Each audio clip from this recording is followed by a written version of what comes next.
کہ جس طرح آگ کی عبادت کرنے والے پرشینز نے رومن امپائر کو تباہ کر دیا ہے، اسی طرح ہم تم مسلمانوں کو بھی تباہ کریں۔ اس ٹائم کرسچنز اور مسلمانوں کا ایک ہی حال تھا اور دونوں کا ان حالات سے نکلنا امپاسبل لگ رہا تھا۔ اتنے ٹینس اور سخت ٹائم میں اللہ نے قرآن کے سورہ روم میں رومنز اور مسلمانوں دونوں کی کامیابی کی پریڈکشن کی۔ بسم اللہ الرحمن الرحیم۔ غلبت الروم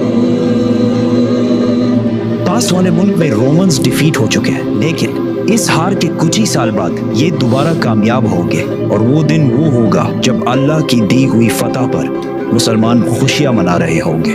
ان آیات میں 2 پریڈکشنز کی گئی ہیں کہ آج تو رومنز ہار رہے ہیں، لیکن کچھ سالوں بعد رومنز دوبارہ کامیاب ہوں گے، اور اسی دن مسلمان بھی اپنی کامیابی کا جشن منا رہے ہوں گے۔ مکہ میں سب نے ان آیات کا بہت مذاق اڑایا کہ رومن امپائر کا بچ جانا امپاسبل ہے، لیکن حضرت ابو بکر رضی اللہ تعالیٰ عنہ کا اسلام کے پہلے دنوں میں ہی قرآن پر اتنا یقین تھا کہ انہوں نے مکہ کے ایک کافر سے شرط لگائی کہ اگر رومنز 3 سال بعد کامیاب نہ ہوئے تو میں تمہیں 10 اونٹ دوں گا، اور اگر کامیاب ہو گئے تو اس ٹائم تک اسلام میں گیمبلنگ اور شرط لگانا بین نہیں ہوا تھا۔ جب رسول اللہ صلی اللہ علیہ وسلم کو اس شرط کا پتہ چلا تو انہوں نے ابو بکر رضی اللہ تعالیٰ عنہ سے کہا کہ اس شرط میں 3 سال کا ٹائم بڑھا کر 10 سال کر دو، اور اونٹ 10 سے بڑھا کر 100 کر دو۔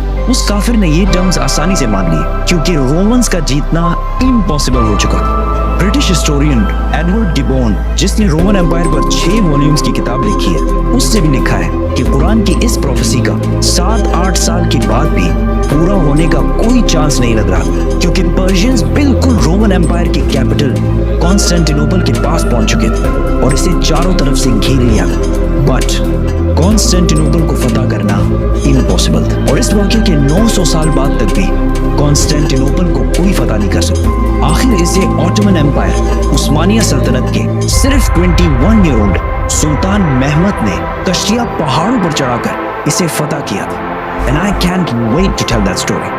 So, subscribe. کانسٹینٹینوپل جب ہر طرف سے گھیر لیا گیا تو ہراکلیس نے پرشین بادشاہ خسرو کو خط لکھا اور اس سے بھیک مانگی کہ تم جو کہو گے ہم کریں گے، صرف ہمیں زندہ رہنے دو۔ لیکن خسرو نے کہا ایک شرط ہے، تمہیں کرسچینٹی چھوڑ کر ہمارے ریلیجن مطلب آگ کی عبادت کرنی پڑے گی۔ تو رومن امپرر ہراکلیس اپنی کیپٹل کانسٹینٹینوپل کو چھوڑ کر بلیک سی کی طرف سے پرشین امپائر کے ناردرن سائڈ پہ آ گیا، اور اسی ٹائم رسول اللہ صلی اللہ علیہ وسلم بھی مکہ کو چھوڑ کر مدینہ ہجرت کر گئے۔ یہاں پر ہراکلیس نے پوپ سے مدد مانگی اور اسے کہا کہ پرشینز میرے خلاف نہیں ہیں، یہ کرسچینٹی کے خلاف ہے۔ تو پوپ نے پورے یورپ سے پیسے جمع کیے اور ہراکلیس کو بھیجے، جس سے ہراکلیس نے پرشین امپائر کے ناردرن سائڈ سے ایک سرپرائز اٹیک کی تیاری کی اور پرشینز پر فل فورس کے ساتھ حملہ کر دی۔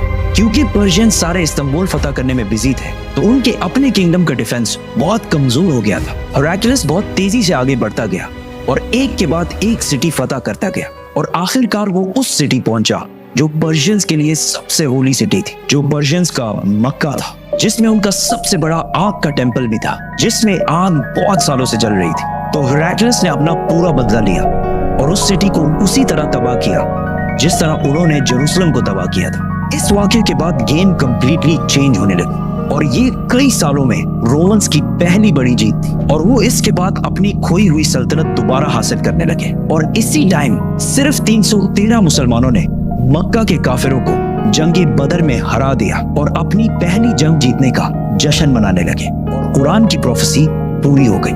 ابو بکر رضی اللہ تعالیٰ عنہ نے جو شرط لگائی تھی وہ جیت گئے، اور مکہ کے اس بندے نے اسے 100 اونٹ دیے، لیکن اس ٹائم اسلام میں گیمبلنگ اور شرط لگانا حرام ہو چکا تھا۔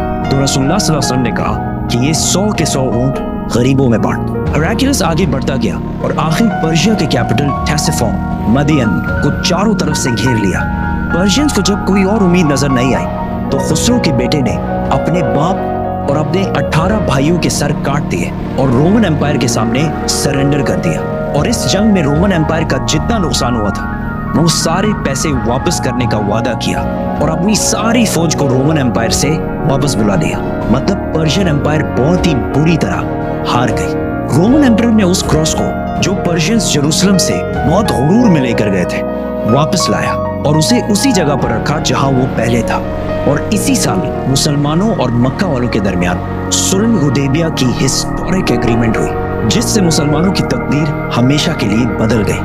اور قرآن نے اسے ایک بہت بڑی فتح کہا۔ ہراکلس اب تو دنیا کا سب سے طاقتور بادشاہ بن گیا تھا، لیکن صلح حدیبیہ کے کچھ ہی عرصے بعد رسول اللہ صلی اللہ علیہ وسلم نے اسی ہراکلس کو ایک لیٹر لکھا اور اسے اسلام کی دعوت دی، لیکن ہراکلس نہیں مانا، اور اگلے کچھ ہی سالوں میں مسلمانوں نے آلموسٹ پوری رومن ایمپائر کو فتح کر لیا، اور صرف رومن ایمپائر کو نہیں، پرشین ایمپائر کو بھی فتح کر لیا، اور آج تک مسلمانوں سے یہ علاقے دوبارہ کوئی بھی نہیں چھین سکا۔